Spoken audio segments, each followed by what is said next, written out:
conceptual fantasy artist from Los Angeles, drawing biomechanical art.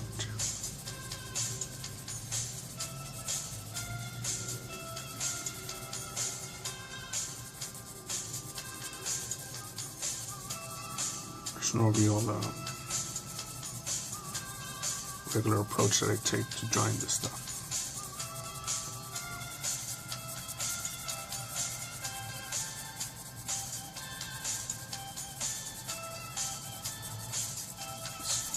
Comes from a mixture of watching horror, reading, and looking at other people's work,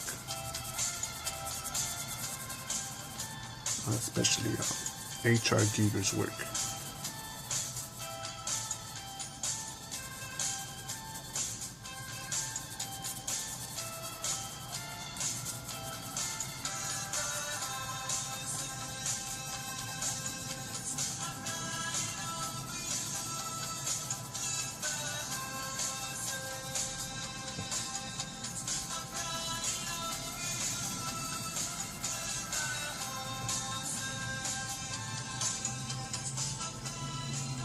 I'm adding a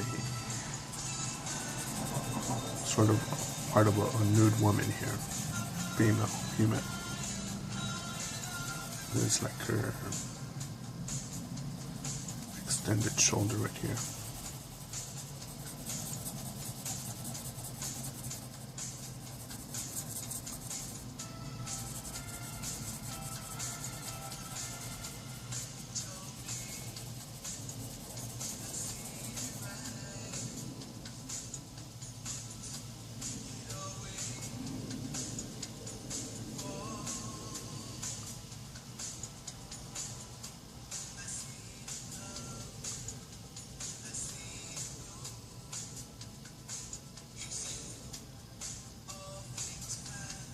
Sometimes the little marks that I see, that's from sketching, I'll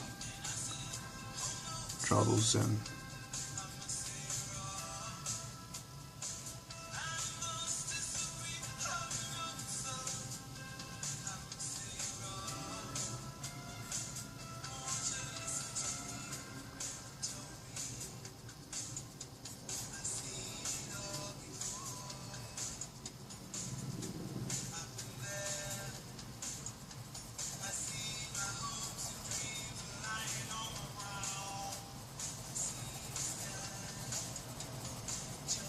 I strongly believe that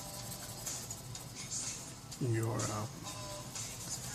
intelligence is more valuable than your education. That an art portfolio is stronger than a resume.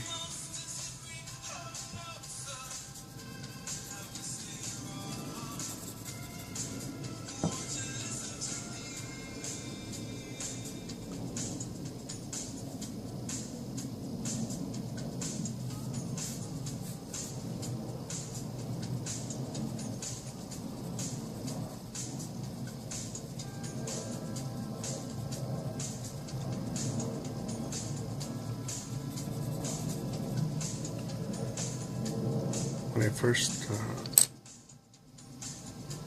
got into tattooing, and I'll consider that my real art education. You know, I firstly wanted to just focus on making a buck. I said, what's the quickest way to make a buck? And I had seen all these realistic artists, realistic black and gray artists making, fat cash from black and gray portraits. And I wanted to get on that gravy train, but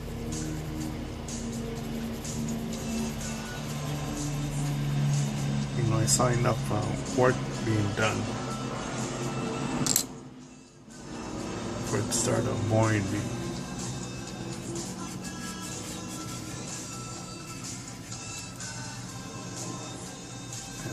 And when other artists that I really like, that I enjoyed their work and their message.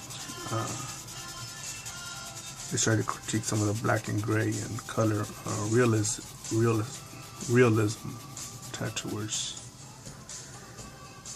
saying things such as, if they could appreciate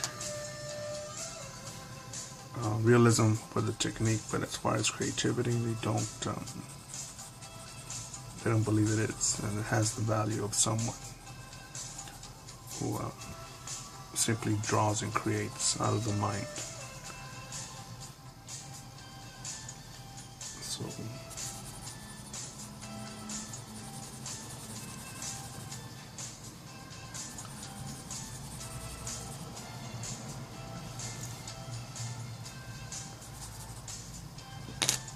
that made me change a bit as to how I view things.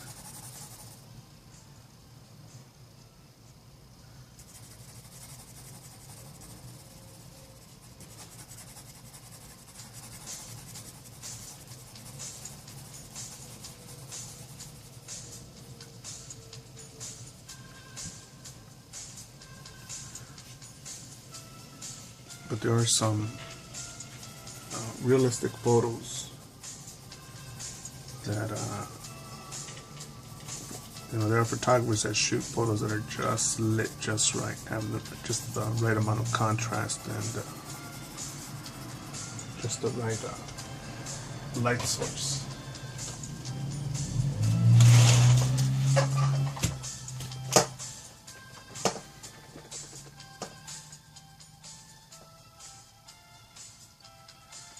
Have the right light source, a right light source, a dynamic lighting, model that, or a moment captured that's just, I want to say emotional, because I see so much shit, painting, photographs,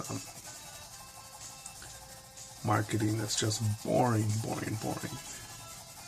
I think it's because people simply don't demand more for themselves or their artist.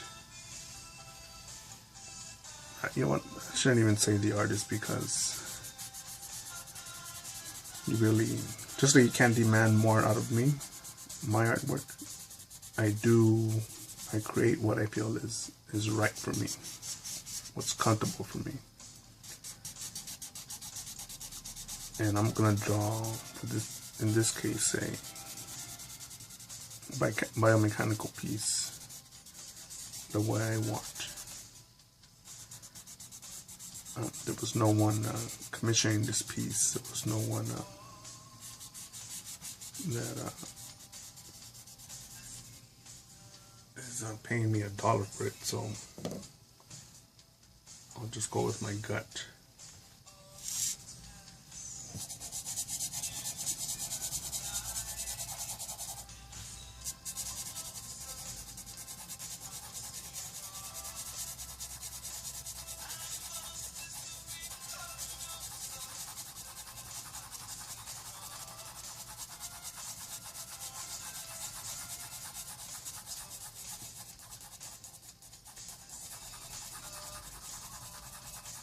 And I think there's a real, I don't know if it's a scale or a way to criticize work or a standard of what is art and what is not art. Because I think when you have loose definitions, and gives people the ability to squeeze a tube of paint or scribble on a piece of paper and call it the emotion of my childhood through the years of poverty and a touch of 80s retro photosynthetic medulla oblongata. And if you don't like it, you're racist.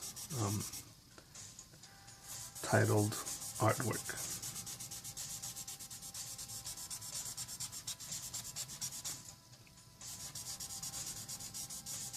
I see some artwork that guess what's considered modern stuff. That I think a majority of it is shit. A majority of it, but there are some gems in it. Some.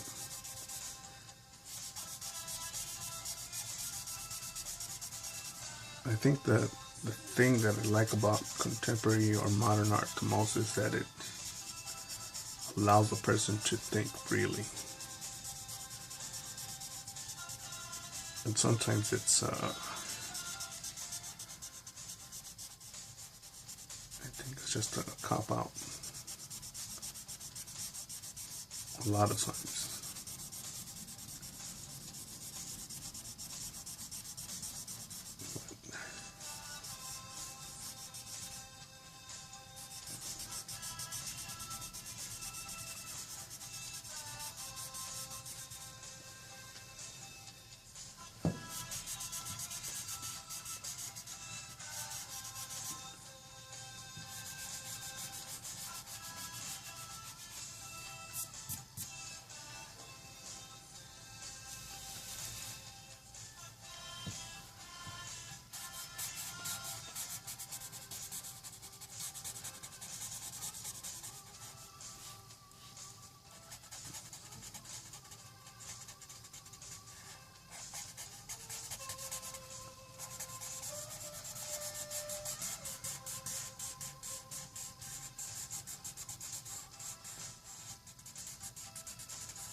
Whatever your hobby is, or your talent, your skill, and practice it as much as you can. Stop going out drinking and partying and burning money that could you could be using to save for a trip to go see a master in the field that you're in, to go see them in action.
That's my name on Facebook if you want to add me or follow me.